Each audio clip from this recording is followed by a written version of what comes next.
నమస్తే సార్. నమస్తే. సో జనసేన అలాగే టీడీపీ ఈ రెండు పార్టీలు కూడా ఫస్ట్ టైం తొలి జాబితాని ఈ రోజు రిలీజ్ చేయడం జరిగింది. అందులో 65 మంది క్యాండిడేట్స్ ఉన్నట్టు కూడా చెప్తా ఉన్నారు. సో మరి ఇందులో జనసేనకి ఎన్ని సీట్ల వరకు ఇచ్చారు ఏంటి సార్? ఎట్టకేలకు తెలుగుదేశం జనసేన తరపున సీట్ల జాబితాను ప్రకటించారు. దాదాపు 118 స్థానాలకు అభ్యర్థుల్ని అనౌన్స్ చేసినట్టుగా అర్థమవుతుంది. ఇందులో జనసేనకి 24 సీట్లు ఇచ్చారు, 3 పార్లమెంట్ సీట్లు కేటాయించారు. తెలుగుదేశానికి సంబంధించి 94 చోట్ల అభ్యర్థులను ప్రకటించారు. ఇక ప్రధానంగా తీసుకున్నప్పుడు జనసేన పవన్ కళ్యాణ్ ఏమో అక్కడ 5 స్థానాలకు ప్రకటించారు. ఒకటేమో తెనాలి, నాదెండ్ల భాస్కర్, తర్వాత రాజానగరం బత్తుల రామకృష్ణ, కాకినాడ రూరల్ పంతం నానాజీ, అనకాపల్లి కొనతల రామకృష్ణ. అనకాపల్లి వచ్చి యాక్చువల్గా ఆయన ఎంపీగా కంటెస్ట్ చేయాలని అనుకున్నారు. నాగబాబు ఎంపీగా అక్కడ ఖర్చు వేసేసరికి ఈయన అలిగారు. దాని తర్వాత పవన్ కళ్యాణ్ వెళ్ళి ఆయన బుజ్జగించి ఆయనకు అసెంబ్లీ స్థానాన్ని ఆయనకి ఇచ్చినట్టుగా మనకు అర్థమవుతుంది. ఇక నెల్లిమర్ల లోకం మాధవి వీళ్ళని 5 మందిని ఆయన అనౌన్స్ చేశారు. బట్ హరిప్రసాద్ అధ్యక్షులకు సంబంధించిన రాజకీయ కార్యదర్శి ఆయన పేరుతో ఒక లిస్టు వైరల్ అవుతుంది. ఆ లిస్టులో ఎవరెవరు ఉన్నారని చూసుకున్నప్పుడు రాజమండ్రి రూరల్ కందుల దుర్గేష్, ఇది యాక్చువల్గా గోరంట్ల బుచ్చయ్య చౌదరి గతంలో ఆయన ఎమ్మెల్యేగా ఉన్నాడు. నేను చంద్రబాబు కంటే కూడా సీనియర్ని, టీడీపీలో రామారావు స్థాపించిన నాటి నుంచి ఉన్నానని చెప్పుకుంటారు. పాపం ఆయనకి ఇబ్బంది కలిగినట్టుగా మనకు అర్థమవుతుంది. మరి ఆయనకి వేరే ఎక్కడైనా హామీ ఇచ్చారా, లేదా అధికారంలోకి వచ్చినాక ఎమ్మెల్సీగానే ఏమైనా ఇస్తామన్నారా అనేది తెలియదు. కానీ అక్కడైతే జనసేనకి కేటాయించారు రాజమండ్రి రూరల్. దాంట్లో కందుల దుర్గేష్ ఆయన అక్కడ యాక్టివ్గా ఉండే నాయకుడు, ఆయనకి ఇచ్చారు. ఇక రాజోలు రాజానగరం ముందే అనౌన్స్ చేశారు. ఎట్లాగూ రాజోల్లో బొంతు రాజేశ్వరరావుకి ఇచ్చారు. అది కూడా మారిందని చెప్తున్నారు, గతంలో వేరే పేరు ఉన్నింది అక్కడ.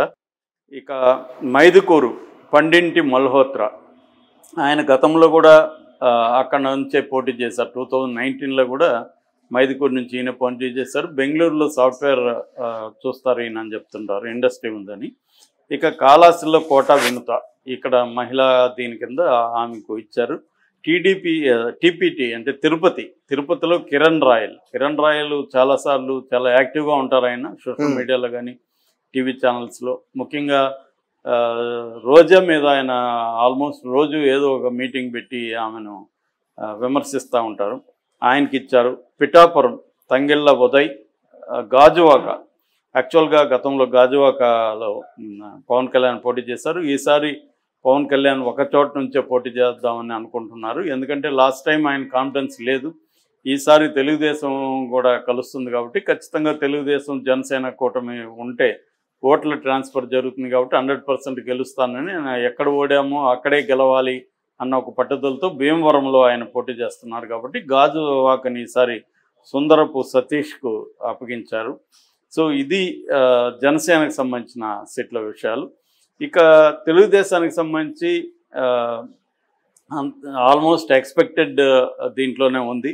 లోకేష్కు మంగళగిరి, అచ్చెన్నాయుడికి టెక్కలి, నాదెండ్లకు మనోహర్కి నాదెండ్ల జనసేనకి ఇచ్చారు.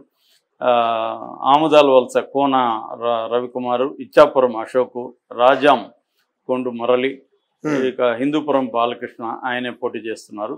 కాకపోతే గతంలో భువనేశ్వరి చేస్తుందని, బ్రాహ్మణి చేస్తుందని ఇలాంటి పుకార్లంతా వినిపించాయి. బాలకృష్ణని కూడా అక్కడి నుంచి మారుస్తున్నారు అన్నారు, కానీ అవన్నీ అబద్ధాలని లిస్టులో తేలింది. ఏదేమైనా బీజేపీ కోసం ఇన్ని రోజులు వెయిట్ చేశారు అనౌన్స్ చేయకుండా. మామూలుగానే చంద్రబాబుకి ఏంటంటే ప్రతి ఎన్నికల్లో కూడా వీలైనంత వరకు ఆయన చివరిలో అనౌన్స్ చేయడం అలవాటు ఆయనకి. ఎందుకంటే ఈ అసంతృప్తులు వీటికన్నిటికి బిగినింగ్లో స్కోప్ ఇవ్వకుండా లాస్ట్లో ఇస్తే వాళ్ళకి అంత టైం ఇవ్వకుండా ముందుకెళ్ళిపోవచ్చు అనేది ఆయనకున్న స్ట్రాటజీ. జగన్ ఏమో రివర్స్లో ముందుగా ఇచ్చేస్తే అసంతృప్తులు ఏమైనా ఉంటే డీల్ చేసుకోవచ్చు అనేది జగన్కున్న స్ట్రాటజీ. సో మామూలుగా ఎప్పుడైనా కూడా ప్రతిపక్షాలు ఎంత ముందుగా ఇస్తే అంత మంచిది వాళ్ళకి. ఎందుకంటే అధికార పక్షంకి వ్యతిరేకంగా జనాల్లో ఊగిసలాట కూడా ఉంటుంది ఒక్కోసారి. దానంతా కూడా తమ వైపుగా తిప్పుకోవడానికి వాళ్ళకి తగిన టైం అవసరం. ఎంత రీజనల్ పార్టీల్లో నాయకుడిని చూసి ప్రజలు ఓట్లు వేసినప్పటికీ స్థానిక ఎమ్మెల్యేల క్యాండిడేట్లు కూడా ఇంపార్టెంట్. కాబట్టి ఆ రకంగా మరీ లేట్ చేయకుండా ఇంకా 50 రోజుల ముందే తెలుగుదేశం ప్రకటించడాన్ని ఖచ్చితంగా అప్రిషియేట్ చేయాలి. ఎందుకంటే జగన్ కూడా ఎక్కువేం ప్రకటించలేదు. 70 ఆయన 1, 2, 3, 7 లిస్టులు ప్రకటించడం వల్ల ఆయన ఏదో త్వరగా ప్రకటించినట్టు అనుకుంటున్నాం. కానీ ఇంకా ఆయన 105 సీట్లు ప్రకటించాల్సి ఉంది. ఓన్లీ 70 ప్రకటించాడు, ఇంకా 105 ఉన్నాయి. ఆయన ఏంటంటే ముందు వివాదాస్పదంగా ఉన్నవి మారుస్తున్నాం అనుకున్నవి ఎక్కువ ముందుగానే ప్రకటించేశాడు. సిట్టింగులకి ఇస్తామనుకున్నవి అవన్నీ ప్రకటించట్లేదు. రెండోది మళ్ళీ సర్వేలు చేయించడం ఇవన్నీ చేస్తున్నాడు. ఇంకోటి ఏంటంటే వీళ్ళిద్దరూ ముందు వాళ్ళు ప్రకటిస్తే దాన్ని బట్టి మనం పెడదామని, వీళ్ళు ప్రకటిస్తే దాన్ని బట్టి అలా కూడా వెయిట్ చేస్తున్నారు. ఇప్పుడు చంద్రబాబు 94 నియోజకవర్గాలు ప్లస్ 24 118 వీళ్ళ వచ్చేసాయి. కాబట్టి జగన్ కూడా ఇంకొక 20-30 అనౌన్స్ చేసే అవకాశం కనిపిస్తూ ఉంది. ఎందుకంటే చంద్రబాబు ఎక్కడెక్కడ అనౌన్స్ చేశాడో దాంట్లో అంతా జగన్ కూడా అనౌన్స్ చేసే అవకాశాలు ఉన్నాయి. సో ఒక రకంగా వేడెక్కుతుంది. అయితే బీజేపీ పొత్తు అనేది అలా ఉండబోతుంది. బీజేపీకి ఎక్కడెక్కడ కేటాయిస్తున్నారు ఇప్పటివరకు ఏంటంటే బీజేపీ కోరుకున్న సీట్లను మాత్రమే అనౌన్స్ చేయకుండా మిగతా బీజేపీ కోరని సీట్లలో అంతా కూడా అనౌన్స్ చేసినట్టుగా మనకు అర్థమవుతుంది. మామూలుగా అయితే బీజేపీ ఎక్కువ డిమాండ్ చేస్తుందన్న వార్తలు వినిపిస్తున్నాయి. ఎందుకంటే ప్రతి లోక్సభ నియోజకవర్గంలో 7 అసెంబ్లీ నియోజకవర్గాలు ఉంటాయి. 7లో 4 తెలుగుదేశం, 2 జనసేన, 1 బీజేపీ. అలాగా ప్రతిపాదించింది బీజేపీ అని చెబుతున్నారు. సో ఆ రకంగా చూసుకున్నప్పుడు తెలుగుదేశానికి 100 సీట్ల కంటే పైన రావు. దానికి చంద్రబాబు ఒప్పుకునే ప్రసక్తి లేదు. ఎందుకంటే ఆయనకి వచ్చేదే 100 అంటే దాంట్లో ఆయనకి 88 మ్యాజిక్ ఫిగర్ రావాలి. 88 తెలుగుదేశానికి మ్యాజిక్ ఫిగర్ రాకపోతే అప్పుడు ఆయన జుట్టు ఇటు జనసేన చేతిలో అటు బీజేపీ చేతిలో ఉంటుంది. సో వాళ్ళు ఆయన్ని కంట్రోల్ చేస్తూ ఉంటారు. కాబట్టి అదేదో సామెత ఉంది కదా, కుక్క తోకని ఆడించాలి తప్ప తోకే కుక్కని ఆడించే పరిస్థితి రాజకీయాల్లో చాలాసార్లు జరుగుతూ ఉంటుంది.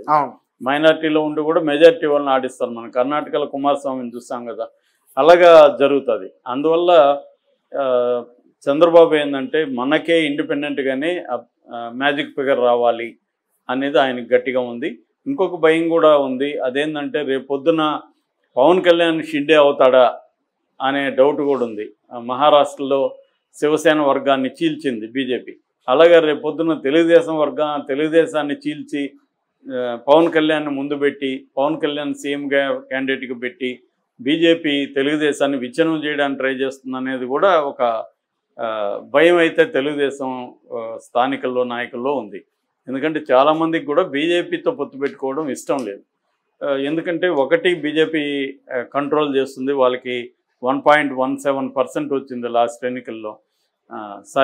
0.8% వచ్చింది. 1% కూడా రాలి. 1.17 వచ్చి కాంగ్రెస్కి, 0.8% వచ్చింది. అంటే 1% కూడా రాని బీజేపీతో 40% ఉన్న తెలుగుదేశం, ఇంకో 10% ఉన్న జనసేన ఎందుకు పొత్తు పెట్టుకోవాలి అనేది చాలామంది ఉన్న సమస్య, డౌట్. ఓకే. కాకపోతే చంద్రబాబు ఆలోచిస్తుండేది 2 కారణాలు. ఒకటి, జగన్ని డీల్ చేయడానికి సెంట్రల్ మద్దతు ఉండాలి. ఎందుకంటే రేపు పొద్దున జగన్ బూత్ క్యాప్చరింగ్ దగ్గర నుంచి స్థానిక స్థలాల్లో స్థానికంగా అతను బలం ఉంటుంది. ఆల్రెడీ 45,000 బూత్ కమిటీలని జగన్ పెట్టేశాడు.